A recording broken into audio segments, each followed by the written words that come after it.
বন্ধুরা আজকে তোমাদের সাথে যে রেসিপিটা আমি শেয়ার করতে চলেছি সেই রেসিপিটা হচ্ছে পেঁপে দিয়ে সম্পূর্ণ একটি নিরামিষ রেসিপি। আর এই রেসিপিটা খেয়ে কেউ বুঝতেই পারবে না যে এই রেসিপিটা তৈরি হয়েছে পেঁপে দিয়ে। আজ তৈরি করব পেঁপের ধোকা। আর পেঁপের ধোকা বানানোর জন্য আমি পেঁপেগুলোকে টুকরো করে কেটে গ্রেটারের সাহায্যে গ্রেট করে নিয়েছি। আর গ্রেট করা পেঁপের পরিমাণ অনুযায়ী আমি এখানে হাফ কাপের থেকে একটু বেশি বেসন নিয়ে নিয়েছি। সেটা আমি খোলা কড়াইয়ের মধ্যে একটু কড়াইটা গরম করে হালকা কিন্তু ভাজা ভাজা করে নিয়েছি। এতে কি হবে, কাঁচা যে বেসনের গন্ধটা সেটা কিন্তু থাকবে না, আর খুব সুন্দর একটা ফ্লেভার আসবে। তোমরা চাইলে এখানে বেসনের পরিবর্তে মটর ডাল বাটাও কিন্তু ব্যবহার করতে পারো।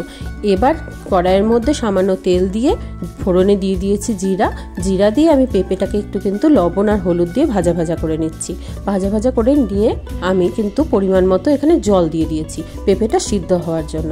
দেখো, তারপর আমি কিন্তু একটা ঢাকনা দিয়ে কড়াইটাকে ঢেকে দিয়েছি কিছুক্ষণের জন্য। আর এদিকে পেঁপেটা সিদ্ধ হতে হতে আমি বেসনে সামান্য লবণ দিয়ে অল্প অল্প করে জল মিশিয়ে একটা থিকি ব্যাটার তৈরি করে নিলাম। এবার কড়াইয়ের ঢাকনা খুলে দেখে নেবো পেঁপেটা সিদ্ধ হয়েছে কিনা। দেখো তোমরাই, পেঁপের জল অনেক অংশে টেনে গেছে এবং পেঁপেটাও কিন্তু খুব ভালো মতো করে সিদ্ধ হয়ে গেছে। এবার ব্যাটারটা পেঁপের মধ্যে মিশিয়ে ভালো মতো করে একটা মণ্ড তৈরি করব। নাড়তে নাড়তে যখন একটা আঠালো ব্যাপার চলে আসবে তখন সেটা আমি প্লেটের মধ্যে নামিয়ে নিব।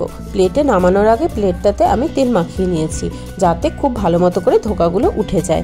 এবার দেখো, প্লেটের মধ্যে নামিয়ে নিয়ে খুব সুন্দর করে উপর দিক থেকে একটু প্লেট প্রথমে দিলাম হচ্ছে খুন্তির সাহায্যে সমান করে, তারপর হাতে একটু তেল মাখিয়ে বেশ সুন্দর করে ট্যাপ ট্যাপ করে আমি কিন্তু সমান করে নিলাম। এবার কিছুক্ষণ ওয়েট করব, যখন এটা ঠান্ডা হয়ে যাবে তখন একটা ছুরির সাহায্যে, ছুরিটাতেও আমি তেল মাখিয়ে নিয়েছি যাতে না লেগে যায়। এবার খুব খোপ খোপ করে বা বরফি বরফি করে তোমাদের যেভাবে ধোকাটাকে কাটতে ইচ্ছা করে তোমরা কাটবে। আমি এখানে একটু বরফি বরফি সাইজের কাটার চেষ্টা করেছি, করে আমি কিন্তু কেটে নিয়েছি সমস্ত বরফিগুলো। দেখো, বরফিগুলো কাটা হয়ে গেলে আমি একটা তুলে দেখিয়ে দিচ্ছি কত সুন্দর হয়েছে বরফিগুলো দেখতে। এবার কড়াইয়ে আবারও তেল দিয়ে, তেল গরম হয়ে গেলে ধোকাগুলোকে দিয়ে এপাশ ওপাশ সুন্দর লালচে করে ভেজে নেব। আর জানো তো, আমার না ভিডিও করার স্ট্যান্ডটা ভেঙে যাওয়ায় একটু অসুবিধাই হয়ে যাচ্ছে ভিডিওটা করতে। আর জানি তোমাদেরও একটু দেখতে অসুবিধা হবে, কিন্তু তবুও বলছি একটু মানিয়ে নিও।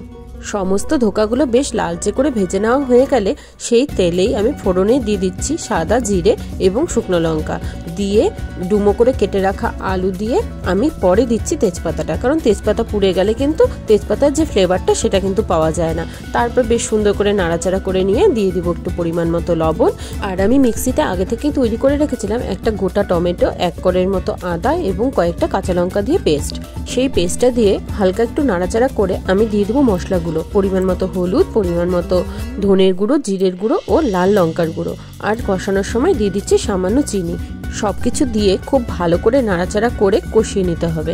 মশলাগুলো নাড়তে নাড়তে যখন বেশ একটা তেল ছাড়া ছাড়া ব্যাপার হবে তখন দিয়ে দিতে হবে উষ্ণ গরম জল। জলটা কিন্তু একটু বেশিই দিতে হবে। দিয়ে আমি কিছুক্ষণের জন্য ঢাকনা দিয়ে ঢেকে রেখেছিলাম যাতে আলুগুলো সিদ্ধ হয়ে যায়। আলুগুলো দেখো বেশ সুন্দর সিদ্ধ হয়ে গেছে। এবার আমি দিয়ে দিচ্ছি ধোকাগুলো। আর ধোকাগুলো দেওয়ার আগেই কিন্তু আমি গরম মশলার গুঁড়োটাও মিশিয়ে দিয়েছি যাতে ধোকাগুলো খুব নাড়াচাড়া না করতে হয় আর না ভেঙে যায়। সবশেষে দিয়ে দেবো ঘি। এবার সুন্দর মতো একটি বাটিতে নামিয়ে নিব।